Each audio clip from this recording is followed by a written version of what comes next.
PCOD అనే problem ఈ మధ్య ఎక్కువ అవుతుంది కదా. సో ఈ పీసీఓడి డయాగ్నోస్ చేయడానికి ఏదైనా హోమ్ టెస్ట్ ఉన్నాయా? సో పీసీఓడి అంటే ఏంటంటే పాలిసిస్టిక్ ఓవేరియన్ డిసీజ్ అన్నమాట.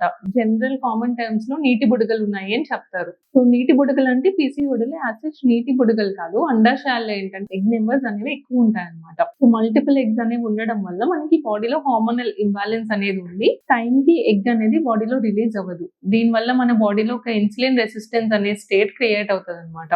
సో దానివల్ల ఓవ్యులేషన్ అంటే ఎగ్ రిలీజ్ అవ్వకపోవడము, ఇర్రెగ్యులర్ పీరియడ్స్ రావడము, వెయిట్ గెయిన్ అవ్వడము, ఇలాంటి సిమ్టమ్స్ అన్ని చూస్తాం. సో మీకు పీరియడ్స్ కనుక చాలా ఇర్రెగ్యులర్ గా ఉన్నాయి, 2 months అయినా 3 months అయినా రావట్లేదు, ఒకేసారి 2-3 months తర్వాత పీరియడ్ వచ్చి హెవీగా బ్లీడింగ్ అవుతుంది, ఇలాంటి సిమ్టమ్స్ ఉన్నప్పుడు పీసీఓడి అనేది ఉండుండొచ్చు. బట్ మనం ఇంట్లోనే ఓన్లీ సిమ్టమ్స్ కి పీసీఓడి అనేది మనం కన్ఫర్మ్ చేయలేము.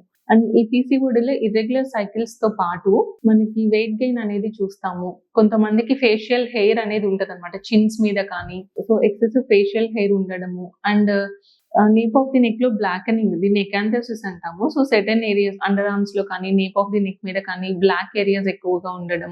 సో ఇలాంటి సిమ్టమ్స్ అన్ని కూడా మనం పీసీఓడిలో చూస్తాం. ఈ సిమ్టమ్స్ అన్ని ఉన్నట్లయితే మీరు డాక్టర్ ని కన్సల్ట్ అయితే హాస్పిటల్లో మనం స్కాన్ చేయడం ద్వారా ఈ పీసీఓడిని one of the criteria diagnose చేయొచ్చు అనమాట. స్కాన్స్ లో ఎక్కువ ఎగ్స్ ఉన్నట్లయితే మనం మోర్ దెన్ 20 eggs ఈచ్ ఓవరీలో ఉంటే మనం పీసీఓడి కింద డయాగ్నోస్ చేస్తాము.